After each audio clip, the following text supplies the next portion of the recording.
Good morning. Happy Tuesday. I got like a chunk over there in here. Fix my. Oh, I forgot to turn my chat on. There we go. Hey, hey, hey. Happy April 5th. All right. I'm going to jump right in. Good morning, Mallory. April 5th, a little more about Samson today. Okay. Settled in here. Samson removes Gaza's gates. Judges 16, 1 through 3.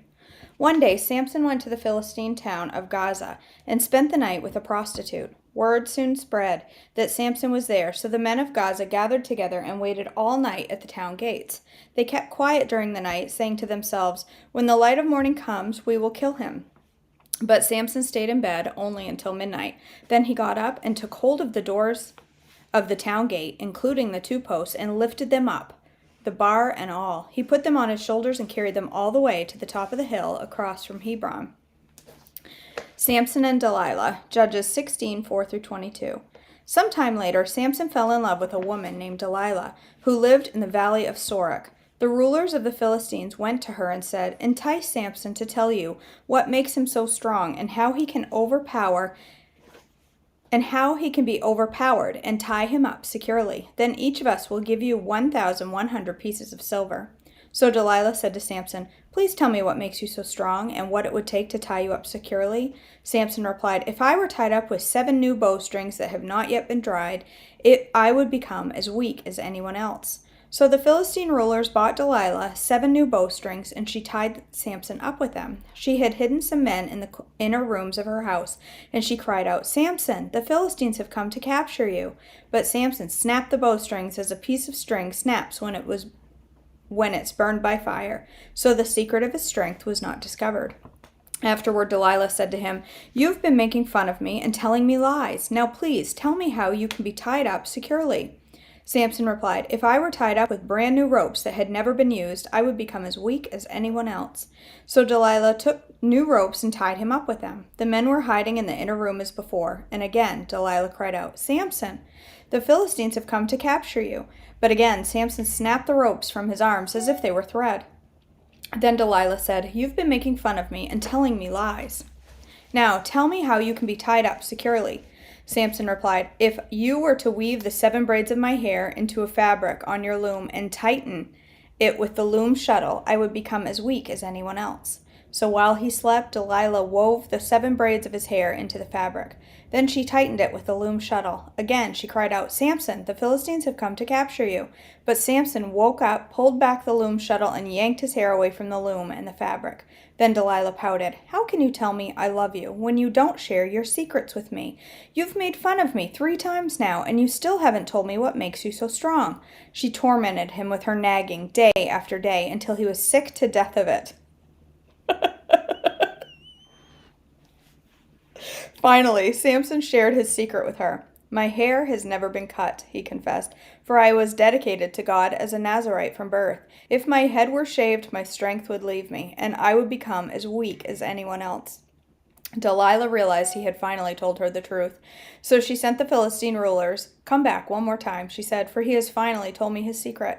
So the Philistine rulers returned with the money in their hands. Delilah lulled Samson to sleep with his head in her lap, and then she called in a man to shave off the 7 locks of his hair. In this way she began to bring him down, and his strength left him. Then she cried out, "Samson, the Philistines have come to capture you." When he woke up, he thought, "I will do as before and shake myself free," but he didn't realize the Lord had left him. So the Philistines captured him and gouged out his eyes. They took him to Gaza, where he was bound with bronze chains and forced to grind grain in the prison. But before long, his hair began to grow back. Samson's final victory, Judges 16, 23 through 31. The Philistine rulers held a great festival, offering sacrifices and praising their god, Dagon. They said, "Our God has given us victory over our enemy Samson." When the people saw him, they praised their God, saying, "Our God has delivered our enemy to us. The one who has killed so many of us is now in our power." Half drunk by now, the people demanded, "Bring out Samson so he can amuse us." So he was brought out from the prison to amuse them, and they had him stand between the pillars not supporting the roof. The pillars support not. I put the word not in there. That's not even the word. Oh, I hate it when I do that. So he was brought from the prison to amuse them, and they had him stand between the pillars that were supporting the roof. Samson said to the young servant who was leading him by the hand, "Place my hands against the pillars that hold up the temple. I want to rest against them." Now the temple was completely filled with people. All the Philistine rulers were there, and there were about 3,000 men and women on the roof who were watching Samson amuse them. Then Samson prayed to the Lord, "Sovereign Lord, remember me again. O God, please strengthen me just one more time. With one blow, let me pay back the Philistines for the loss of my 2 eyes." Then Samson put his hands on the 2 center pillars that held up the temple. Pushing against them with both hands, he prayed, "Let me die with the Philistines." And the temple came crashing down on the Philistine rulers and all the people. So he killed more people when he died than he had during his entire lifetime. Later, his brothers and other relatives went down to get his body. They took him back home and buried him between Zorah and Eshtaol, where his father, Manoah, was buried. Samson had judged Israel for 20 years. The events of Judges 17:21 occurred sometime in the early period of the Judges. Micah's idols, Judges 17:1-13. There was a man named Micah who lived in the hill country of Ephraim. One day he said to his mother, "I heard you place a curse on the person who stole 1,100 pieces of silver from you. Well, I have the money. I was the one who took it." "The Lord bless you for admitting it," his mother replied. He returned the money to her and said, "I now dedicate these silver coins to the Lord, in honor of my son. I will have an image carved and an idol cast." So when he returned the money to his mother, she took 200 silver coins and gave them to a silversmith, who made them into an image and an idol. And these were placed in Micah's house. Micah set up a shrine for the idol, and he made a sacred ephod and some household idols. Then he installed one of his sons as the personal priest. In those days, Israel had no king, all the people who did whatever seemed right in their own eyes. One day, a young Levite who had been living in Bethlehem and Judah arrived in that area, and he had left Bethlehem in the search of another place to live, and as he traveled, he came to the hill country of Ephraim. I can't read this more, it's because I don't have my glasses on. Now I lost my place. Where was I? He happened to stop at Micah's house as he was traveling through. "Where are you from?" Micah asked him. He replied, "I am a Levite from Bethlehem in Judah, and I am looking for a place to live." "Stay here with me," Micah said, "and you can be the father and priest to me. I will give you 10 pieces of silver a year, plus a change of clothes and your food." The Levite, he gave him 10 pieces of silver a year. He didn't give him 10 pieces of silver and a year, but that's how I read it. The Levite agreed to this, and the young man became like one of Micah's sons. So Micah installed the Levite as his personal priest, and he lived in Micah's house. "I know the Lord will bless me now," Micah said, "because I have a Levite serving as my priest." Idolatry in the Temple of Dan, Judges 18:1-31. Now in those days Israel had no king, and the tribe of Dan was trying to find a place where they could settle, for they had not yet moved into the land assigned to them when the land was divided among the tribes of Israel. So the men of Dan chose from their clans 5 capable warriors from the towns of Zorah and Eshtaol to scout out a land for them to settle in. When these warriors arrived in the hill country of Ephraim, they came to Micah's house and spent the night there. While at Micah's house, they recognized the young Levite's accent, so they went over and asked him, "Who brought you here? And what are you doing in this place? Why are you here?" He told them about his agreement with Micah and that he had been hired as Micah's personal priest. And they asked, "Ask God whether or not our journey will be successful." "Go in peace," the priest replied, "for the Lord is watching over your journey." So the 5 men went out to the town of Laish, where they noticed the people living carefree lives like the Sidonians. They were peaceful and secure. The people were also wealthy because their land was very fertile, and they lived a great distance from Sidon and had no allies nearby. When the men returned to Zorah and Eshtaol, their relatives asked them, "What did you find?" The men replied, "Come on, let's attack them. We have seen this land, and it is very good. What are you waiting for? Don't hesitate to go and take possession of it. When you get there, you will find the people living carefree lives. God has given us a spacious and fertile land lacking in nothing." So 600 men from the tribe of Dan, armed with weapons of war, set out from Zorah and Eshtaol. Then they camped at a place west of Kiriath Jearim in Judah, which is called Mahane Dan to this day. Then they went from there into the hill country of Ephraim and came into the house of Micah. These 5 men had scouted out the land around Laish. These 5 men who had scouted out the land around Laish explained to the others, "These buildings contain a sacred ephod, as well as the same household idols and carved images and a cast idol. What do you think we should do?" Then the 5 men turned off the road and went over to Micah's house, where the young Levite lived, and greeted him kindly.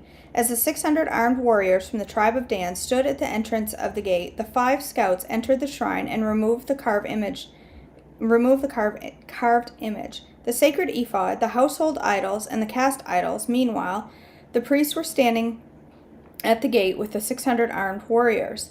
When the priest saw the men carrying all the sacred objects out of Micah's shrine, he said, "What are you doing?"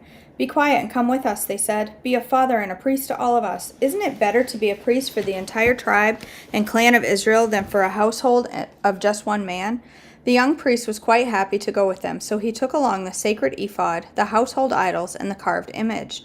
They turned and started on their way again, placing their children, livestock, and possessions in front of them. When the people from the tribe of Dan were quite a distance from Micah's house, the people who lived near Micah came chasing after them. They were shouting as they caught up with them. The men of Dan turned around and said to Micah, "What's the matter? Why have you called these men together and chased after us like this?" "What do you mean, what's the matter?" Micah replied. "You've taken away all the gods I made and my priest, and I have nothing left." The men of Dan said, "Watch what you say. There are some short-tempered men around here who might get angry and kill you and your family." So the men of Dan continued on their way. When Micah saw that there were too many of them for him to attack, he turned around and went home. Then, with Micah's idols and his priest, the men of Dan came to the town of Laish, whose people were peaceful and secure. They attacked with swords and burned the town to the ground. There was no one to rescue the people, for they lived a great distance from Sidon and had no allies nearby. This happened in the valley near Beth Rehob. Then the people of the tribe of Dan rebuilt the town and lived there. They renamed the town Dan after their ancestor, Israel's son, but it had originally been called Laish. Then they set up the carved image, and they appointed Jonathan, son of Gershom, son of Moses, as their priest. This family continued as the priest for the tribe of Dan until exile. So Micah's carved image was worshipped by the tribe of Dan as long as the tabernacle of God remained at Shiloh. Okay, there's that. Let's do Trim Healthy Mama 100 Days of Inspiration. We're on day 95. 5 more days. All right, stuffy or liberating. Philippians 1:1 enjoins us to be filled with the fruits of righteousness, which are by Jesus Christ. Isn't it wonderful that every word that God gives us in His living word relates to us in our daily life? That means right now. It could be in your kitchen with your children or whatever you have ahead of you today. It could mean a challenging situation or even an overwhelming one. What does it mean to be a righteous mother? What does it mean to establish a righteous home? Let's get it straight. Righteousness is not legality. Righteousness is not stuffiness. Righteousness is not religiosity. Righteousness is not going around with a long, boring face. Righteousness is the life of Jesus shining through your life, through your smile, your words, and your actions. It comes forth from your hands and feet as you serve with joy in your home. Righteousness is equated with joy. Speaking of Jesus, Hebrews 1:9 says, Thou hast loved righteousness and hated iniquity. Therefore God, even thy God, hath anointed thee with oil of gladness above thy fellows. Jesus had more joy than anyone else because he loved righteousness. You are not called to create a religious home filled with laws and regulations. You are called to establish a righteous home filled with the joy and the peace of the Holy Ghost. Romans 14:17. Hug like you mean it. If you are married and have not yet read Foxy Mama chapter and Trim Healthy Mama, please do. If you're single, this chapter is not for you yet. But to the marrieds, let me give you this challenge. Next time you see your husband today, walk over to him and give him a hug. Then there's a hug, and then there's a hug. Don't be quick about it. Linger. Fill your hug with love, promise, and meaning. Let your husband know that he is wonderful to you through this hug. No, he's not perfect, but he doesn't have to be perfect to deserve your hug. He's your husband. He is precious, so you gladly give it to him. This is one little daily habit you can incorporate to replace the more negative one. Hug like a newlywed. Pray for one another. When someone is poor, struggling, or they can't seem to find a job, we feel the need to pray for them financially. Prayer that is selfish. When someone is sick or dying, we feel the need to pray for them physically. Prayer that is caring.